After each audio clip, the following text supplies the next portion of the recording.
मैंने कहा ना, छोड़ो मुझे। मैं तुम सबको देख लूंगा तुम सबको, याद रखना। तुम यहाँ क्या कर रहे हो? पता नहीं, लगता है मार खाना मुकद्दर बन गया है। थू। क्या बहराम यहाँ है? वो तुमसे मिलना नहीं चाहते। वाकई में? सुनो बहराम, घर से बाहर निकलो। मैं यही हूँ अदनान साहब, छोड़ दो उसे, अंदर आने दो। आओ आओ, मेहमान बनकर आओ। आखिर तुमसे जिंदगी में मुलाकात हो ही गई। कल रात तुमने मेरी शोहरत का मजा चख लिया। अगर मेरे लोगों में किसी को भी हाथ लगाया तो मैं तुम्हें मार डालूंगा।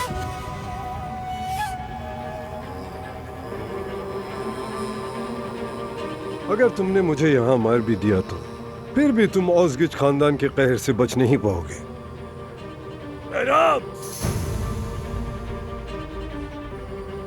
ओह, अब्बास और उसके साथी भी आ गए। खुश आमदीद अब्बास। तुम खुद को क्या समझते हो? तुम्हारी हिम्मत कैसे हुई ऐसा करने की? शुक्र है सब इकट्ठे हो गए एक साथ। आज मैंने सबको देख लिया। मैं तुमसे मजाक नहीं कर रहा बहराम। और मैं भी मजाक नहीं कर रहा। तुम्हारा खानदान जानता है कि मैं क्या हूँ। अगर मैं आज मर भी जाऊं तो भी उस गुजों की ताकत कम नहीं होगी जब तक हर दमीर कान 6 फीट जमीन के अंदर ना पहुंच जाए। मेरे लोग उस वक्त तक आराम नहीं करेंगे। ये बात दिमाग में बिठा लो। अदनान, इससे मुझे निपटने दो तुम।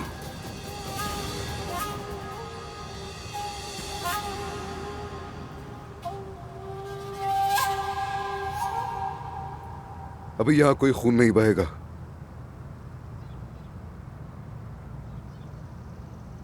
क्योंकि वैसे भी ये यही चाहता है।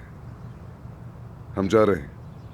सुहा, तुम चलो हमारे साथ। सोहा नहीं आएगी तुम्हारे साथ। लेकिन सोहा यहाँ भी नहीं रह सकती। जहाँ गुस्सा औरतों पर निकाला जाता है वहां सोहा का क्या काम? सोहा मेरी बीवी है और इसकी हिफाजत करना मेरा फर्ज है। हाँ, अगर मैं नाकाम हो गया तब आकर हिसाब लेना मुझसे, मगर तब तक ये मेरे साथ रहेगी।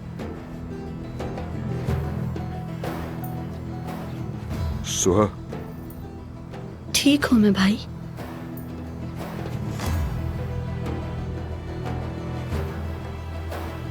हम दोबारा मिलेंगे बहराम।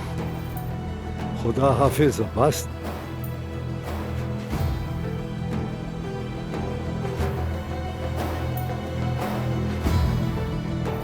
भतीजे, क्या हम इस कमीने को ऐसे ही छोड़ देंगे? ऐसा हरगिज नहीं होगा चाचा। मगर कोई गोली भी नहीं चलाएगा। कोई भी मुझसे पूछे बगैर कुछ नहीं करेगा, समझे? जैसा तुम चाहो अदनान।